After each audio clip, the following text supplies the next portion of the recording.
My name is Chase Constantino and I live in Los Angeles. I'm a creative director, a choreographer, an actor, jack of all trades, master of none. Diwali is a festival of lights. The idea is that it's the new year. It's a time to celebrate triumphs, light over dark, the celebration of new beginnings, good fortune. And you're celebrating all of that with usually your family, your loved ones, people that mean something to you in your life. My family background is I'm Indian. I was born in Bahrain in the Middle East, and then I moved to Toronto when I was 7. My childhood then became something that I would see in movies, like Home Alone, where they would be playing in the snow or building tree houses. And then when I moved to Canada, that's exactly what I started doing. Our tree houses were not that cute.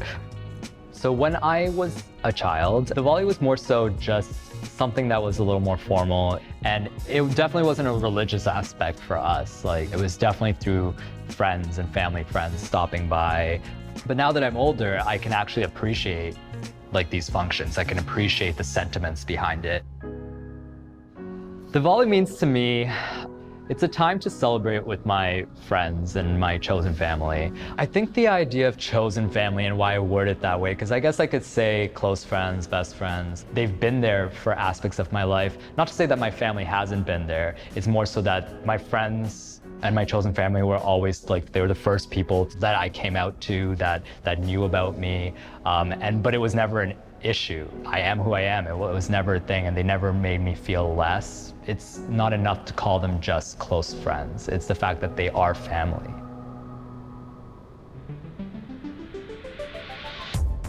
So this year, I've decided to wear a sari, which is traditionally a women's outfit that is kind of draped and then thrown around the body. I'm going to sketch it out a bit, the ideas that I have and what colors kind of go together.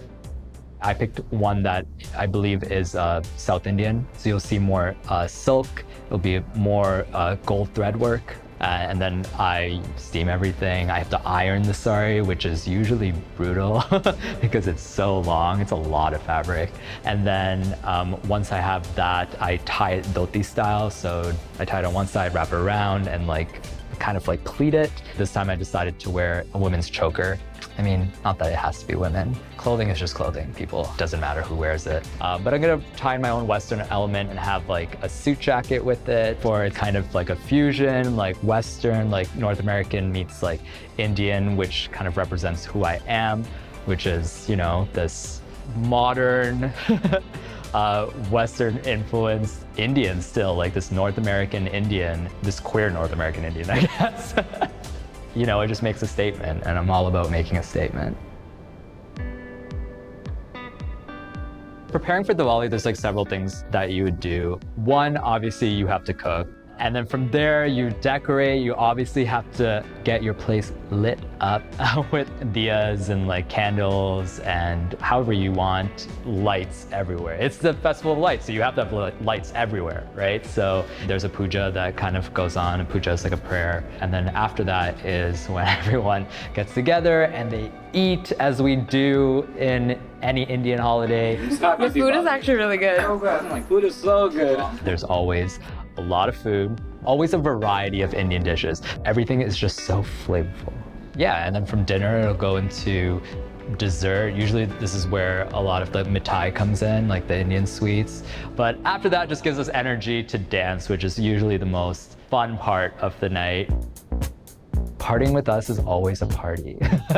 You don't know unless you party with dancers. It's dancers have zero inhibitions when they get down, and especially if they're surrounded by other dancers, it doesn't matter what style of dance you do, you just wild out. And having people around you that you don't need to second guess what you're doing or how you're acting, I think is really important.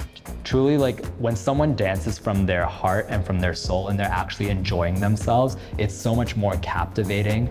And so that's what I try to communicate, for everything to mean something. I think for me and my friends, dance is always something that is just, it is us.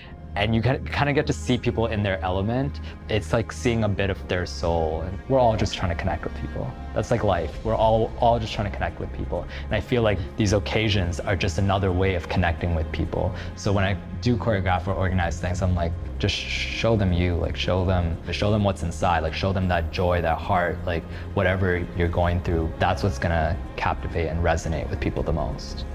Why myself and a lot of people do come together and want to come together is to celebrate each other. You have to be open, learn more about different people's cultures. Like this is the way we end ignorance. It's learn more about people, learn more about what makes them tick, about who they are and where they come from, and the commonalities that we all share, and how important things like family are to so many cultures. And I think Diwali really just celebrates that, celebrates people, celebrates coming together, it celebrates new beginnings. As things happen and as you grow older as an adult, there's so many challenges and things that you face, that having these familiar moments to just come together and just enjoy something as simple as just a laugh, a dance, eating food together, it means so much more. And I think that's what Diwali ends up meaning to people and to everyone.